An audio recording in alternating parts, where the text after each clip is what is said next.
Have you ever wondered if ancient prophecies are unfolding before our eyes? The book of Revelation describes a great river, four powerful beings imprisoned beneath it, and a moment when they will be set free. This isn't just a story, it's a challenge to see our world as part of a grand narrative. The prophecy of the Euphrates River is one such mystery, tied to immense power and a countdown to a pivotal event in human history. For centuries, it was just words on a page. But today, as we watch the news and see satellite images, we must ask, is this prophecy coming to life? Imagine standing on the banks of a river that has nourished empires and witnessed the dawn of civilization. A river that holds a dark secret. Beneath its waters, four powerful beings are held captive, waiting for a specific moment to be released. The book of Revelation paints this dramatic image. When the river dries up, the chains will be broken. This prophecy forces us to confront questions of destiny and the thin veil between our world and a reality we cannot see. As we explore this ancient warning, we're not just looking at old words, we're looking at a mirror reflecting our own time. The drying of a river in the Middle East could be more than an environmental issue, it could be a sign on a prophetic timeline. What happens when the water is gone? Are we living through the fulfillment of a prophecy? The Euphrates River is more than a body of water. It's the cradle of civilization, flowing through the Garden of Eden and nourishing empires like Babylon and Assyria. Along its banks, humanity learned to write, build, and govern. In the Bible, the Euphrates is a boundary between the sacred and the profane, a place where cosmic forces are held in check. The prophecy in Revelation suggests this river was chosen for a divine purpose. Four powerful fallen angels are imprisoned beneath its currents. Why the Euphrates? Its deep connection to humanity's origins and rebellion against God makes it the perfect prison. The river that once watered paradise now holds back forces of destruction.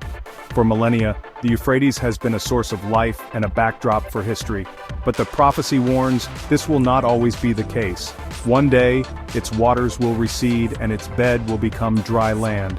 This isn't just an ecological event, it's the trigger for something far greater. The drying of the river is the turning of a key in a celestial lock. The river's secret is not just what it holds, but when it will let it go.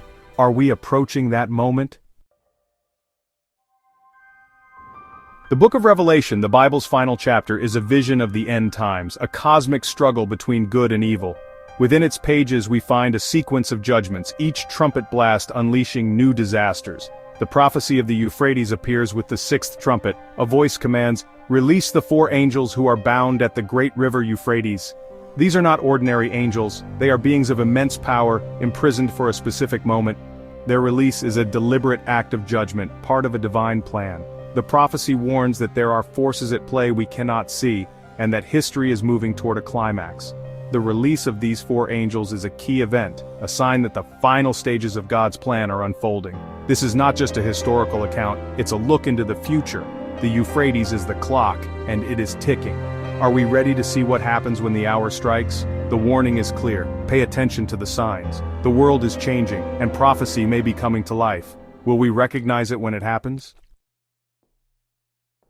Who are these four angels? The Bible doesn't name them but calls them bound, prisoners, likely fallen angels who rebelled against God. Their imprisonment at the Euphrates suggests they are exceptionally dangerous, perhaps leaders among the fallen. The prophecy is precise. They are prepared for a specific hour, day, month, and year. This is not a random event. It's a scheduled release on a divine timetable.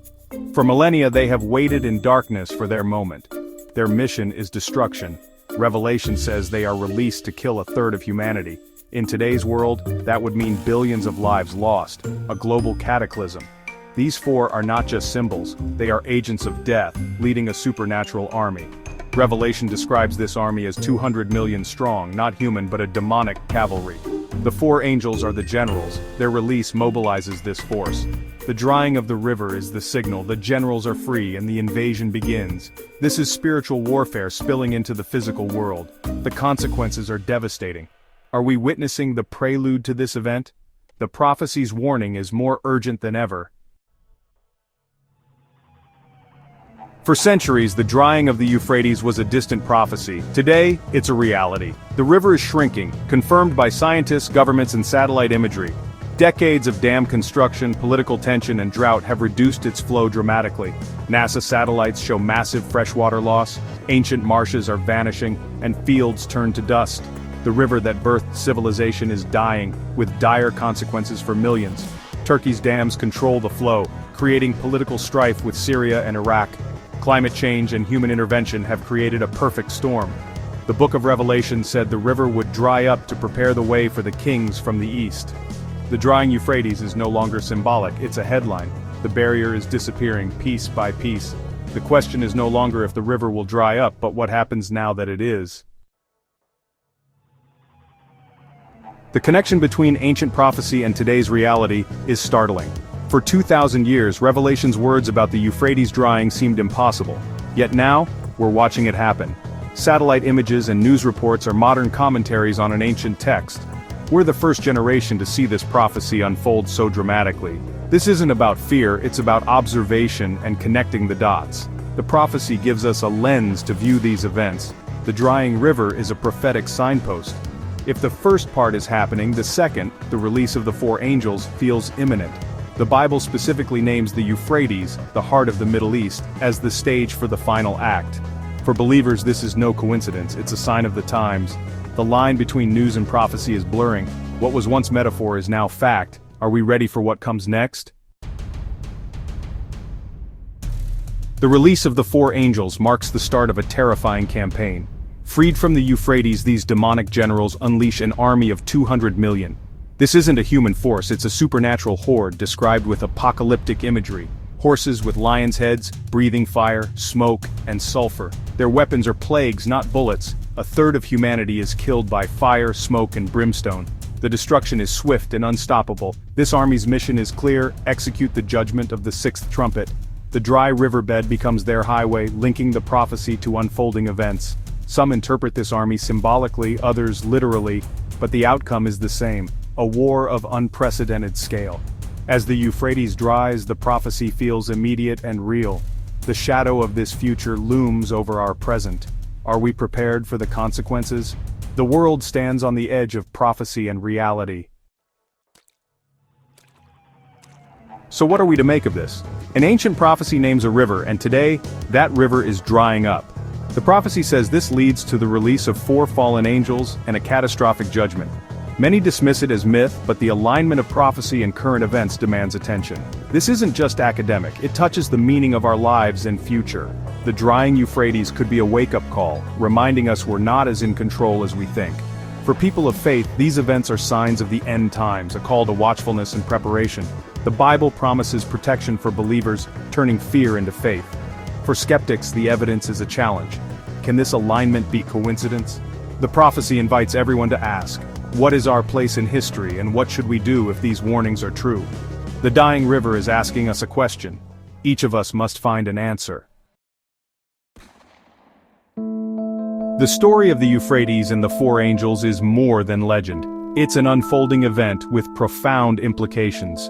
We're living in a unique moment, tracking prophecy with satellite images and news updates. The call is not to panic, but to watch and understand. Jesus urged his followers to know the signs of the times. The Euphrates is one of the most significant signs of our generation. Staying aware means looking deeper, seeing world events as part of a larger prophetic puzzle. The prophecy of the sixth trumpet is a key landmark, and its beginning stages are unfolding before our eyes. The drying river is the alarm clock, ringing louder every day. What you do with this information is your choice. The signs are there for all to see. The prophetic clock is ticking down.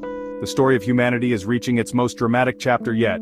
If you believe Jesus is coming soon, make sure you subscribe or follow now.